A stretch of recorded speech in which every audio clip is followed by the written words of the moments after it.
میں بلا تحیر امیر کارواں امیر جماعت جناب محترم پروفیسر سینیٹر ساجد میر صاحب جو کہ قائمہ کمیٹی سینٹ میں برائے کشمیر ہے اس کے چیئرمین ہیں، ان سے درخواست کروں گا کہ وہ آئیں و اظہار خیال فرمائیں۔ بسم اللہ والصلاۃ والسلام علی رسول اللہ۔ محترم جناب سردار مسعود خان صاحب، صدر آزاد جموں و کشمیر، میرے رفقائے کار، علماء اعظام، علماء کرام، دوستوں، ساتھیوں، وقت نہیں ہے، عصر کا وقت جا رہا ہے، میں طویل گفتگو نہیں کروں گا۔ ویسے بھی پروٹوکول کے مطابق آخری بات صدر صاحب کی ہونی چاہیے تھی۔ میں صرف شکریہ ادا کرنا چاہتا ہوں، آپ نے مہربانی فرمائی، ہمارے مرکز میں صدر دفتر میں آج آپ تشریف لائے، ہماری عزت افزائی ہوئی ہے، ہم آپ کا شکریہ ادا کرتے ہیں تشریف آوری پر، اور جن خیالات کا اظہار آپ نے کیا ہے ان کی پوری تائید کرتے ہیں۔ میں شکر گزار ہوں عزیز مکرم دانیال شہاب مدنی کا بھی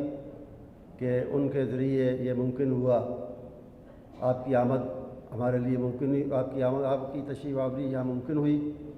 میں ان کا بھی شکر گزار ہوں اور اپنے سب ساتھیوں کا۔ اللہ تعالیٰ جو ہم نے کہا ہے اس پر عمل کی توفیق بھی عطا فرمائے۔ میں آخر میں صرف اتنا کہوں گا کہ بانی پاکستان قائد اعظم محمد علی جناح نے کشمیر کو اگر پاکستان کی شارک کہا تو بلا وجہ نہیں کہا۔ ہماری تاریخ، ہمارا جغرافیہ، ہماری معیشت، سب کچھ نامکمل ہے کشمیر کے بغیر، اور جس طرح کشمیریوں پر ظلم ڈھایا جا رہا ہے، ان مظالم کی چکی میں سے گزرنے کے باوجود کئی سالوں سے، جیسا کہ صدر صاحب نے کہا کہ سالوں بھی نہیں صدیوں سے گزرنے کے باوجود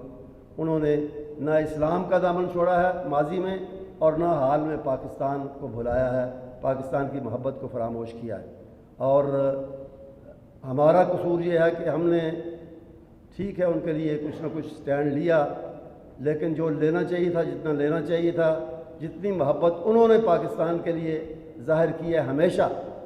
اس محبت کا صحیح رسپانس اور صحیح جواب میں سمجھتا ہوں کہ ہم نہیں دے سکے۔ اس میں ہم کوتاہ ہیں، ہماری کوتاہی ہے،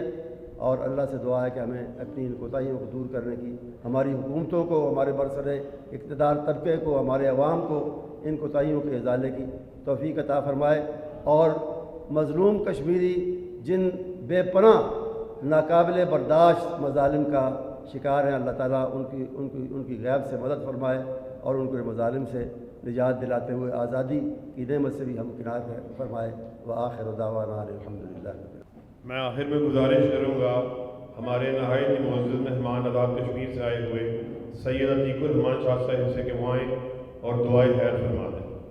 اللهم صل على محمد وعلى آل محمد كما صليت على إبراهيم وعلى آل إبراهيم إنك حميد مجيد اللهم بارك على محمد وعلى آل محمد كما باركت على إبراهيم وعلى آل إبراهيم إنك حميد مجيد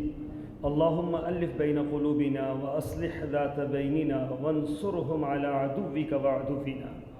اللهم ألف بين قلوبنا واصلح ذات بيننا وانصرهم على عدوك وعدونا۔ یا اللہ کشمیر کے مسلمانوں کو آزادی نصیب فرما، یا اللہ کشمیر کے مسلمانوں کو آزادی نصیب فرما، یا اللہ ہندوستان کے تو ٹکڑے ٹکڑے فرما،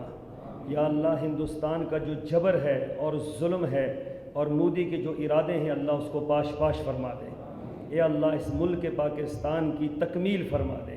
اے اللہ اس ریاست کی حفاظت فرما دے، اے اللہ ہمارے مسلمانوں کے جو جذبات ہیں، مسلمانوں کے جو احساسات ہیں، یا کشمیر کے مسلمانوں کے حوالے سے اللہ ان کو پایہ تکمیل تک پہنچا دے۔ یا اللہ اس مجلس کو اپنی بارگاہ میں قبول اور منظور فرما دے، ہماری جماعت کو دن دگنی رات چگنی ترقی عطا فرما دے، ہمارے صدر محترم کو اللہ ان کی زندگی میں علم میں برکت عطا فرما دے، اور ہماری دعائیں اپنی بارگاہ میں قبول اور منظور فرما دے۔ سبحان ربک رب العزت عما یصفون وسلام علی المرسلین والحمد للہ رب العالمین۔